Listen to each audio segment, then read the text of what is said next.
Hello，大家好啊，歡迎嚟到早記資訊站啊。係啦，你冇聽錯啊，係早記資訊站啊。咁可能有啲朋友睇開早記嘅話咧，就會問啦，點解係早記資訊站唔係早記攻略嘅咧？咁事緣就係咁啊。喺較早之前咧，有啲嘅觀眾就同早記反映翻啦，話而家喺早記攻略嗰邊咧，嗰啲影片咧就好多，咁啊，亦都係咩都有啦吓。咁啊，佢哋有陣時咧，淨係想揾翻啲津貼啊，一啲福利嗰啲條件啊，嗰啲資訊咁樣咧，咁就好難先揾得到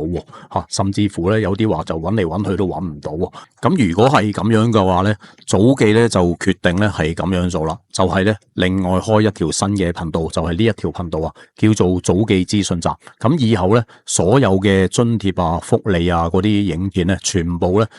有啲咩更新咧，都會係喺呢一條嘅頻道嗰度去推出啦。咁所以咧，大家記得啦，咁啊睇一睇訂閱咗未先吓？如果未訂閱嘅，就訂閱翻先吓，因為呢啲嘅資訊咧就比較重要吓，唔同新聞嗰啲大家睇過就算啦吓。咁啊呢一條頻道入邊咧，嗰啲影片咧，咁啊相信各位咧之後咧都係有機會係用翻吓，有需要係揾翻咁樣嘅。最緊要訂閱咗呢條頻道，咁你所有嘅影片咧，第時咧都可以係揾翻噶。咁咧喺呢一條頻道嚟緊啦，首先早記咧就會係講翻一啲喺2026年啦一啲嘅最新嘅福利嘅更新啦吓，同埋都會介紹翻啦喺最新2026年嘅香港咧一啲熱門嘅津貼，好似係長生津啦、綜援啦、生果金啦、醫療券啦、樂悠卡啦呢啲咧係點樣去申請啊？咁如果啱啱係合資格諗住申請嘅朋友啦，嚟緊就會合資格申請嘅朋友啦，或者係已經係申請咗嘅朋友咧，咁啊都建議大家係睇翻啦。咁咧，因為呢啲嘅新片嘅資料咧都係最新嘅，咁啊等大家咧可以係 update 翻咁樣嘅。好啦，咁事不宜遲啦，我哋今集咧就先睇翻喺2026年係點樣申請呢一個長生津，同埋佢嘅最新嘅規定係點樣嘅先。如果你就快65歲，想申請長者生活津貼嘅話咧，最緊要咧係先留意自己嘅年齡，同埋喺香港係住咗幾耐啊。申請嘅法定年齡門檻咧係65歲啊，不過咧你就唔使等到生日嗰日咧先至係走去交表㗎。其實咧喺你滿65歲生日前嘅1個星期之內啦，就已經係可以提早啦向社署係遞交申請嘅表格啦。等辦事處咧係可以幫你提早處理啊。喺居港年期方面啦，政府規定申請人咧係必須已經成為香港居民最少7年啦。呢一個條件啦，主要就係確保福利資源啦係可以分配俾長期喺香港生活嘅居民啦。不論你係土生土長啦，定係持單程證嚟港啦，只要係喺香港身份證上面嘅簽發日期算起滿7年咧，就符合呢一個最基本嘅身份要求啦。除咗上述嘅7年要求之外啦，申請人咧仲必須滿足一個連續居港嘅規定。意思就係咧，指你喺遞交申請表嗰一日倒數翻轉頭嘅過去1年之內啦，你必須係要以香港為你嘅主要居住地啊，並且咧係連續喺香港居住啊，係唔可以隨意長期離開噶。雖然呢1年內啦，你依然係可以去旅行或者係翻內地去探親啦，但係就要留意翻啦，成年間咧出境嘅日數咧加埋埋咧係絕對唔可以多過90日啦，否則咧就會係當作唔符合連續居港嘅要求啊。所以喺交表之前咧，最好咧係先揾出自己嘅護照、回鄉證或者係其他嘅旅遊證件啦，仔細咁數一數過去1年嘅出境記錄啊，確保咧係冇超標咧，先至好去交表。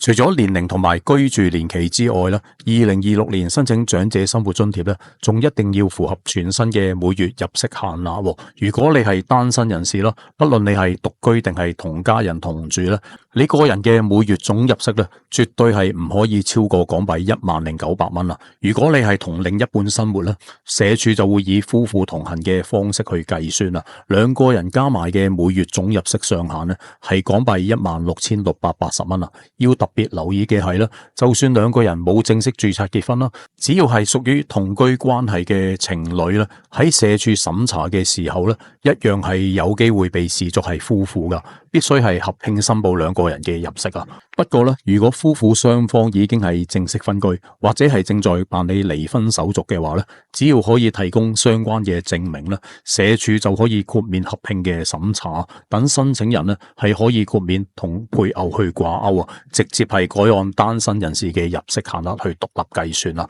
仲要提醒大家咧，領取津貼咧係一項長期嘅誠實申報嘅義務啊，不論係正在申請定係已經開始攞緊津貼啦，只要你嘅每月入息金額係有任何嘅變動嘅話咧，例如係突然多咗份兼職或者係退休金有調整啦，都必須咧係主動而且係即時咧向社署申報噶，以免日後咧係被追還多領嘅款項。除咗係入息之外啦，2026年申請長者生活津貼咧，仲需要係通過嚴格嘅資產審查。如果你係單身人士嘅話咧，現時個人名下嘅所有資產值嘅總和咧，絕對係唔可以超過港幣415000蚊啦。呢一個就包括咗你所有嘅現金啦、存款啦，同埋各類嘅投資產品啦。如果你已經係結婚或者有同居伴侶，社署咧就會將兩個人嘅財產咧係合併嚟計算嘅。呢一個時候咧，夫婦兩個人嘅資產總淨值咧上限就係港幣63萬元啦。兩個人咧，無論係財產喺邊一個嘅名下啦，都要全部加起嚟一齊係申報噶。必須留意嘅係咧，呢一個資產限額咧就唔會因為你嘅年齡增長而有所放寬嘅。不論你係啱啱滿65歲，定係已經去到70歲或者以上咧，申報嘅時候咧都要係符合統一個嘅限額基準啦，唔會因為年紀大咧而獲得寬限噶。政府咧就通常會喺每年嘅4月份咧，係根據社會保障物價指數嘅變動咧，去檢討呢一個上限嘅。所以咧喺交表之前啦，記得要核對最新嘅數字啊，因為咧一旦社署係查出你嘅資產總值係超出咗法定嘅限額咧，你嘅申請咧就會直接被拒絕噶啦。喺計算資產總值嘅時候啦，唔少嘅長者咧最關心嘅就係物業嘅價值啊，咁啊呢一個就係好重要啦。好彩咧，政府係設有一個豁免嘅機制啊。如果申請人咧係擁有一項唯一用作自住嘅物業啦，不論呢一個樓宇嘅市道如何升值啦，佢嘅物業嘅價值啦都會係獲得全數嘅豁免啊，係唔會計入資產限額之內嘅。咁除咗自住嘅住宅單位之外啦，相關嘅配套咧，亦都係有彈性嘅安排嘅。如果呢一個自住物業同時係附帶有一個單個車位嘅話咧，而呢一個車位同樣係由申請人自用而唔係出租嘅話咧，呢一個車位咧嘅價值就可以一齊係獲得豁免嘅。等到長者咧唔會因為擔心因為車位嘅升值啊而係超標噶。但係咧，非自住性質嘅物業咧就冇呢一種嘅優待啦。所有外租嘅樓宇、商鋪、工業大廈，甚至係新界農地同埋魚塘等咧，一律咧都必須要按照最新嘅市場價值計算喺資產之內啊。即使物業係同他人聯名擁有啦，申請人所佔嘅份額市值咧，亦都係必須要如實申報噶。同樣地啦，海外物業亦都係受到嚴格嘅監管啊。不論係中國內地、澳門定係海外其他國家擁有嘅任何物業或者係土地咧，都必須要申報並且係計算市值噶。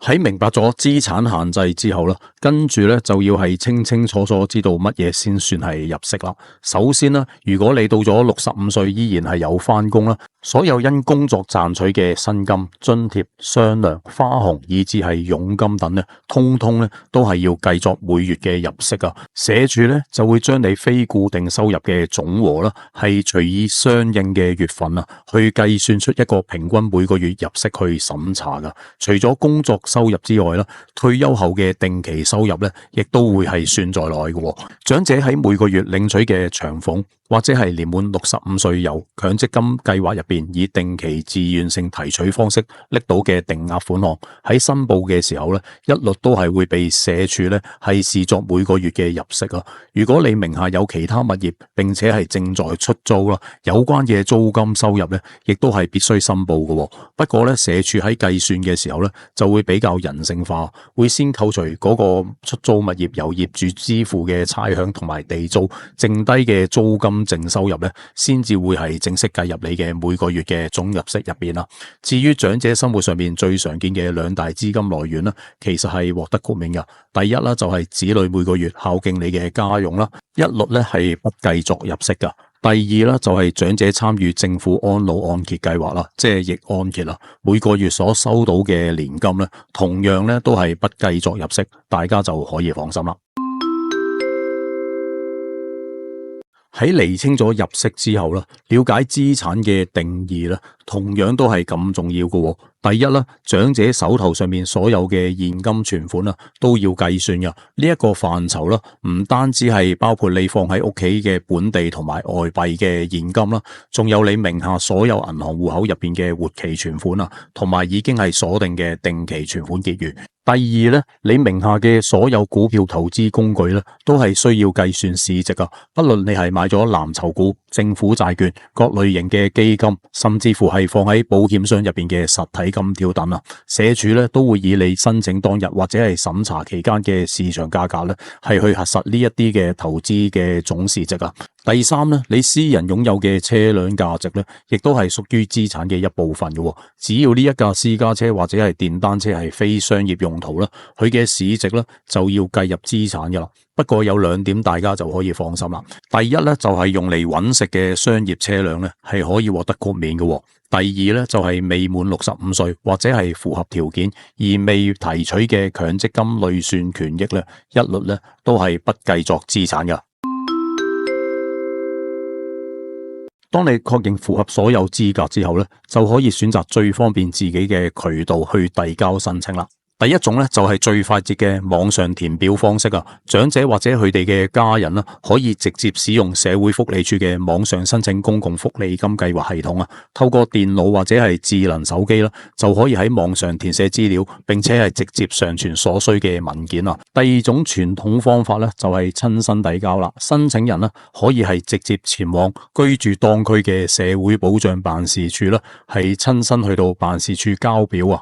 咁交表嘅好處啦，就係當區嘅社署職員咧，可以係即時幫你檢查表格有冇遺漏，或者係文件咧係唔係帶齊㗎，可以大大減少到日後因為補交文件而延誤嘅審批時間。第三種方法啦，就係透過郵遞申請啦，你只需將填妥嘅表格同埋相關文件嘅副本咧，係郵寄去到所屬區域嘅社會保障辦事處咧就可以啦。社署咧就喺計算申請嘅日期嘅時候咧，會以郵局嘅郵遞日期為準啊，所以咧寄出嘅時候咧要確保貼足郵資同埋寫清楚辦事處嘅正確地址。另外咧就係涉及到表格嘅索取同埋代辦啦。如果你咧係行動不便啦，申請表咧完全係可以由親友去代辦遞交嘅，但係要留意咧表格入邊嘅聲明同埋簽名欄咧必須係由申請人咧係親自簽署嘅。至於表格嘅下載咧，大家係可以隨時去到社署嘅網頁啦，係免費下載並且係打印啦，或者係直接去到各區嘅社會保障辦事處或者係民政諮詢中心咧，係可以免費索取到嘅。喺準備好遞交表格之後咧，下一步咧就係要收拾齊全嘅必備證明文件啦。第一項最基本嘅咧就係申請人嘅身份證明文件啦。不論你係親身去辦事處定係透過網上申請啦，都必須準備好申請人本人嘅香港身份證正本啊，以及一份清晰嘅副本，以作存檔同埋核對之用啊。第二項咧就係所有嘅旅遊證件啦。呢一個咧就包括咗你嘅特區護照啦、回鄉證啦，甚至係以前離港時持有嘅單程證等啊。社署職員咧係需要透過呢啲證件上面嘅所有出入境印章同埋記錄啦，去逐一核對你係唔係真係符合過去一年連續居港滿365日同埋離港不超過90日嘅法定要求啊。第三項咧就係指定用作領取津貼嘅銀行戶口證明啦。你必須咧係提供個人領款銀行嘅存摺首頁，咁咧就需要清楚顯示你嘅中英文姓名同埋戶口嘅號碼。如果係使用冇存摺嘅銀行戶口咧，就需要準備一張近期印有你名嘅銀行月結單啊，以便社署日後咧係安排自動轉賬係發放津貼噶。咁咧之後咧就會涉及到最關鍵嘅資產同埋家庭嘅申報啦。申請人呢係必須提供近3至6個月之內名下所有嘅銀行戶口啊，包括係外幣、定期、聯名戶口嘅流水賬同埋結餘嘅證明啦。另外啦，如果申請人係屬於已婚或者係同居嘅狀態啦，不論配偶係唔係一齊申請啦，都必須要咧係同時提供配偶嘅身份證明啊，以及配偶名下嘅所有財務同埋資產證明嘅文件。當你喺遞交申請並且係交齊所有嘅文件之後咧，就會係進入最後嘅審批同埋發放嘅流程啊。第一步咧就係見面核實啦。社會福利署咧就會喺收到你嘅表格之後啦，一般係會發信或者係致電約見申請人咧，係去到當區辦事處咧係進行會面嘅。會面嘅時候咧，職員咧就會逐一咧係同你核對申報嘅資料啊，並且咧係要求你出示相關文件嘅正本以作核實嘅。第二步咧就係家庭探訪啦，呢個咧就屬於社署嘅抽查同埋複核嘅機制啊。如果你嘅申請個案入邊咧係有部分資料係唔夠清晰啦，或者係屬於特殊嘅情況咧，社署嘅職員咧係有機會安排抽樣嘅家居探訪啊，親自咧係上門了解申請人嘅實際居住環境同埋生活嘅狀況啊。第三步咧就係大家都好關心嘅審批時間啦。喺申請人提交嘅資料同埋文件完全齊備並且係順利完成會面之後咧，社署咧一般都係需要大約6個星期嘅時間咧，去完成整個嘅審理同埋批核嘅程序啊。如果期間咧係需要補交資料，審批嘅時間咧就可能咧係會相應延長添噶。最後就係關於生效日期同埋發放方式啦。一旦申請係獲得批准啦，津貼嘅生效日期咧就會係由社署正式收到申請當日或者係申請人達到符合資格當日咧係開始計算嘅。而津貼嘅發放方式咧就係非常簡便啦。每個月嘅長生津款項咧將會咧係直接自動轉賬去到申請人指定嘅個人戶口入邊。當成功開始領取長者生活津貼之後咧，長者咧係必須留意相關嘅限制同埋法律嘅責任嘅。第一點咧就係福利咧係唔可以重複領取嘅。政府係規定各項嘅社會福利咧係唔可以雙重享用啊。所以咧長者生活津貼同埋高齡津貼啦，即係俗稱嘅生果金、傷殘津貼或者係綜合社會保障援助啦，即係綜援啦，申請人咧只可以係選擇領取其中一項啊。第二點咧就係津貼咧絕對係唔可以追溯噶。社署咧只會由收到你表格當日或者係你啱啱符合資格當日起開始去計算啦。舉個例子啦，如果長者本身咧係喺65歲嘅時候已經符合所有嘅資格，但係佢咧就等到66歲先去交表申請啊。咁過去嗰一年錯過咗嘅津貼咧係完全咧係冇辦法係追補翻嚟噶。第三點咧就係領取津貼之後嘅離港寬限啦。長者喺開始拎取呢一個長生津之後咧，如果佢想去外地旅行探親或者係養老啦，喺每個付款年度之內咧，喺香港以外地方居住嘅日數咧，加起上嚟咧係唔可以超過305日啦。換句話嚟講咧，大家每年咧只要有最少60日係留喺香港居住咧，就依然係符合領取嘅資格噶。咁最後嘅兩點啦，就係涉及到誠實申報同埋虛報處罰啦。長者生活津貼咧係設有嚴格嘅資產同埋入息嘅審查。如果申請人係故意隱瞞財產、虛報資料咧，呢一個咧喺香港法律上邊咧係屬於刑事嘅罪行嚟噶。一經查出咧係會被正式起訴控告詐騙罪噶。同時咧，任何因為錯誤申報、漏報或者係超額而導致多領取嘅津貼款項咧，社署咧都係有絕對嘅權力咧，係悉數向當事人咧係追還咁樣嘅。好啦，咁今集嘅分享攻略咧就差唔多啦。咁唔知大家咧對於呢一個長者生活津貼咧有冇其他嘅問題想問呢？如果有嘅話咧，不妨喺留言區嗰度係發出啦。最後咧都提多大家一次啦，咁啊記得睇一睇有冇訂閱到呢一條早記資訊站嘅頻道啊！如果係未訂閱嘅話咧，就記得咧係訂閱翻啦。咁第二時咧，大家如果需要翻呢啲嘅資料嘅時候咧，就可以係輕易揾得翻啦。今集就講到呢度啦，請記得訂閱、like、share 同埋 comment，亦都請按上小鈴鐺啊，以接收早記最新嘅影片。我哋下條片見啦，拜拜。